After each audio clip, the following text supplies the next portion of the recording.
এটা আপনি কার কাছে নিয়ে এলেন? ওনারে চিনস না তুই? উনি অনেক বড় তান্ত্রিক, এই দেশে ওনার লক্ষ লক্ষ মুরিদ। উনি নতুন একটা বই লিখছে, বইয়ের নাম শয়তান ধরার গর্জন।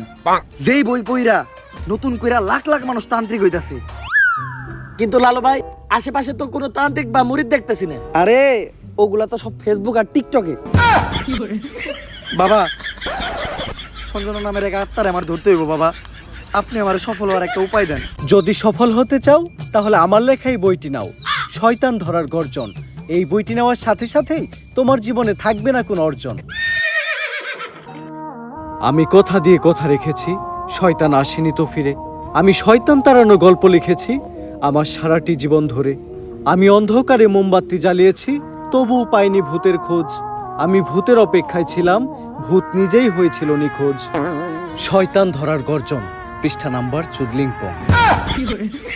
বাবা, এটা তো মন্ত্র না, ছন্দ কইলেন। মার্কেটে আপাতত ছন্দই চলে। বাবা, বইটা একটা আমারও লাগবো, দাম কত এটার? মাত্র 1000 টাকা। ইয়ে, 1000 টাকা দিয়ে আর কিনুম?